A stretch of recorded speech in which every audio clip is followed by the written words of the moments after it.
Assalamualaikum warahmatullahi wabarakatuh ya. Ketemu kembali dengan saya di channel Pangeran Surya Putung. Gimana kabarnya teman-teman, sehat? Mudah-mudahan selalu diberi kesehatan, dilancarkan semuanya teman-teman. Oke, saya akan melanjutkan ya tentang cerita-cerita atau gambar-gambaran ya yang didapat oleh Satrio Piningit ya teman-teman ya. Jadi SP melihat seorang syekh ya teman-teman ya. Seorang syekh, nggak saya sebutkan namanya ya, berbicara sama SP ya teman-teman ya. Kebaikan dan keburukan itu punyanya Allah ya. Manusia hanya menerka-nerka, tapi Allah tidak. Allah itu pasti, namun pada dasarnya kita diturunkan ke bumi bukan cuma untuk itu saja ya. Jadi sebagai laki-laki itu harus punya pendirian dan jaga lisannya agar ucapan-ucapan yang kita lontarkan itu dapat diterima oleh manusia ya, oleh orang ya. Dan sebab manusia itu tempatnya salah dan benar pun belum tentu, karena manusia itu sifatnya halus sama kasar ya. Itu lebih besar kasarnya dibandingkan halusnya. Halusnya manusia dan kasarnya, maka dari itulah jika kita mau mengerti rasa orang lain yang seharusnya dirasakan ya di sekelilingmu lebih dulu ya. Termasuk orang-orang terdekatmu, baru orang lain yang baru kamu kenal, entah sahabat itu dan contohnya ya. Karena tak mudah ya menyatukan hati manusia menjadi satu, itu sulit. Maka dari itulah kita mematangkan perilaku kita terhadap manusia yang sudah pastinya banyak ucap-ucapan yang belum tentu ya kita terima, karena itu ilmu yang sangat sulit dibandingkan hanya menghafal suatu Al-Quran ya. Jadi tingkah laku kita kepada manusia lagi itu yang sulit ya teman-teman yang mempraktekannya ya. Dan juga ada seorang syekh juga yang nggak saya sebutkan menunjukkan sesuatu kepada SP ya, seperti logam apa gimana saya kurang tahu ya, yang jumlahnya tidak sedikit. Aku mau nanya, apakah kamu suka sama logam tersebut yang bisa membuat kamu bisa menjadi seorang raja? Itu kata seorang syekh ya teman-teman ya. Kata SP, nanti saya tanyakan kepada pendampingku dulu, dan kata saya, tak usah kau tanyakan sama beliau. Aku tahu siapa dirimu, siapa pendampingmu. Beliau imannya kuat, tak mudah goyah atau tergiur ya. Karena dari bangsanya beliau pun memang orang kaya ya. Bahkan yang ada orang-orang yang minta tolong sama beliau. Yang aku tanyakan itu kamu, bukan beliau, kata seorang syekh tersebut. Apakah kamu mau, kata sosok tersebut ya. Dan SP menjawab ya, SP mau mau tindaknya itu adalah hak yang konon katanya bisa membuat atau merubah dengan keadaan yang lebih baik ya. Karena Allah Ta'ala, aku insya Allah mau. Namun jika bukan karena itu, entah memang kenapa Syekh pertama bertanya sedemikian.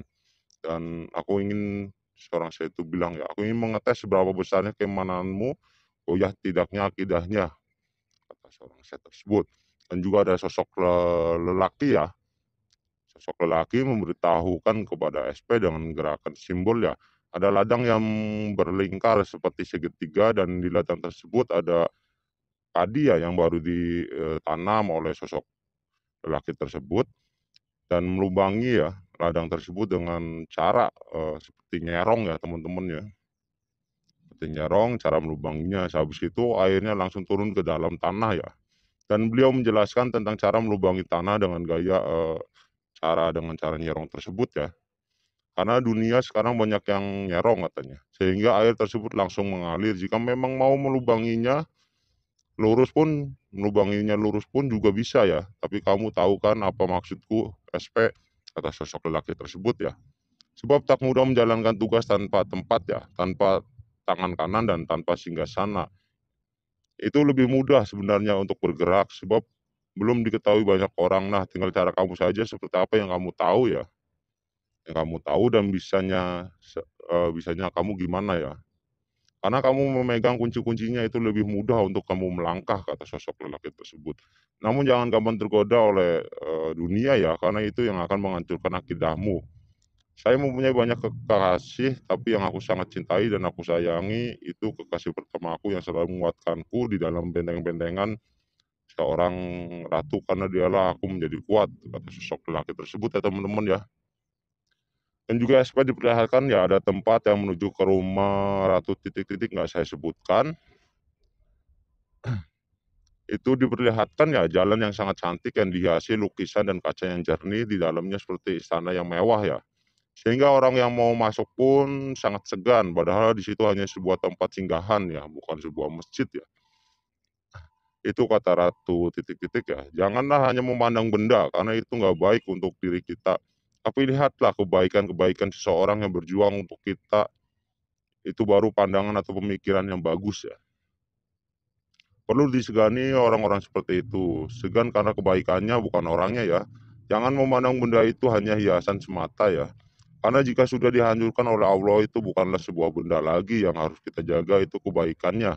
Dan jaga mata kita agar tidak melihat yang aneh-aneh ya, termasuk pandangan ke kaum yang bukan muhrimnya juga, dan hati yang tidak baik. Contoh kita sudah ada, yaitu seorang Ratu Titik, nggak saya sebutkan contohnya ya. Dan juga SP ya, melihat ada kain yang sangat putih seperti kain sutra ya teman-teman ya. Kain itu yang mampu untuk mengikat kepala orang yang sedang ada sesuatu ya, nggak tahu sesuatu apa ini ya teman-teman ya, atau musibah. Maka kain itu diikatkan dan didiamkan ya, maka luka separah apapun kain itu mampu mengembalikan seperti semula lagi.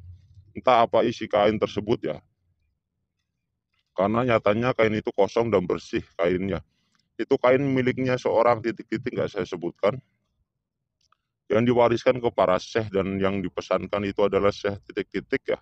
Ya saya sebutkan, beliaulah yang disuruh memegang atau yang dititipkan amanatnya. Kain itu adalah kain yang suci bersih dan akan didekatkan pada orang-orang yang alim ya. Dan juga SP melihat rumah di Pulau Jawa ya, SP masuk ke rumah tersebut, dan setelah masuk ke rumah tersebut, SP keluar dan berdiri di depan rumah ya. Lalu SP melihat seperti ada seperti Ka'bah ya di depannya ya teman-teman ya, di depan rumah ya. SP mendekatkan dan berbicara sendiri, apakah aku mimpi siang-siang? Aku melihat seperti Ka'bah ya. Semakin SP mendekati Ka'bah tersebut teman-teman ya, SP sudah tidak di rumah tersebut ya. Beliau langsung berada di Mekah ya. Setelah sampai di Mekah, ternyata banyak yang menunggu SP di tempat tersebut ya. Banyak para wali, para syekh, dan imam-imam terbesar di alam sana yang menunggu SP hanya untuk meminta izin bertasbih ulumikul kalam ya. Karena semua para wali lah yang menunggu kedatangan SP dengan menjemput SP lewat gambaran Ka'bah ya. Sehingga langsung sampai ke tempat masjid Mekah.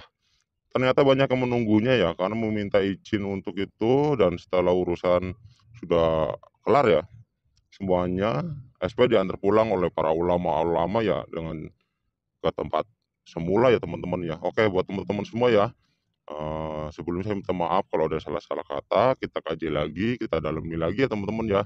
Jadi daya pandang spiritual seseorang itu nggak sama ya teman-teman ya.